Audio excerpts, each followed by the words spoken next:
নমস্কার। আমাদের দেশে সোনার নাকি ক্রাইসিস শুরু হয়ে গেছে, গোল্ডের ক্রাইসিস।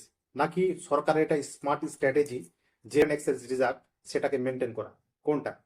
আমাদের দেশে সোনাটা শুধুমাত্র ইকোনমিক্যাল এসেট নয়, সোনাটা হচ্ছে নারীদের অলংকার তথা নারীদের অহংকার।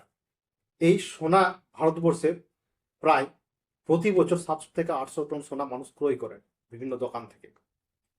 তার মধ্যে 700 থেকে 800 টন সোনা ক্রয় করেন।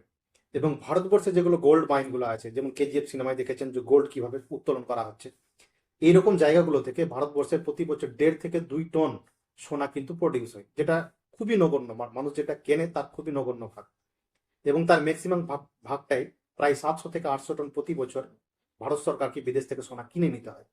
এবং এই সোনা কিনে নেওয়ার জন্য তার যে ফরেক্স রিজার্ভ আছে, যেমন ডলার জমা আছে, ইউরো জমা আছে, সেই ডলারে পেমেন্ট করে কিন্তু সোনাটা কিনে। এরপরে তার কাছে যতটা ডলার জমা আছে তার সোনা কিনতে গিয়ে সেটার কিন্তু ঘাটতি হয়ে যাচ্ছে।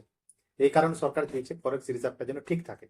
এবং ভারতবর্ষে যতগুলো সোনা আছে তার অ্যামাউন্টটা হচ্ছে প্রায় 34,600 টন সোনা, যা আমেরিকার যে সেন্ট্রাল ব্যাংক আছে তার সেন্ট্রাল ব্যাংকের থেকে বেশ কয়েক গুণ বেশি। এবং ভারতবর্ষের যে সেন্ট্রাল ব্যাংক রিজার্ভ ব্যাংকে যতগুলো সোনা আছে তার প্রায় 30 গুণের বেশি। এতগুলো সোনা ভারতবর্ষীদের কাছে মজুদ আছে। যেমন প্রত্যেকের কাছে, কারো বাড়িতে 1 ভরি 2 ভরি 4 ভরি যে সোনা আছে, এগুলোকে যদি ক্যালকুলেট করা হয় তাহলে প্রায় 34 থেকে 35 হাজার টন সোনা ভারতবর্ষের কাছে আছে।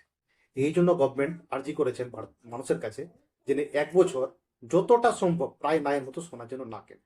কারণ ভারতবর্ষের যে ফরেন এক্সচেঞ্জ রিজার্ভ আছে, যেটা গোল্ড রিজার্ভ আছে, সেটার জন্য রিজার্ভ ব্যাংকে সংরক্ষিত থাকে। এবং মানুষ যে ভারত যেন আগামী দিনে অর্থনৈতিক সংকটে না পড়ে, সেগুলো থেকে বাঁচার জন্য এটা হচ্ছে একটা স্মার্ট স্ট্র্যাটেজি। যদিও ভারতবর্ষে গোল্ডের এখনো ক্রাইসিস হয়নি। থ্যাংক ইউ, ভালো থাকবেন।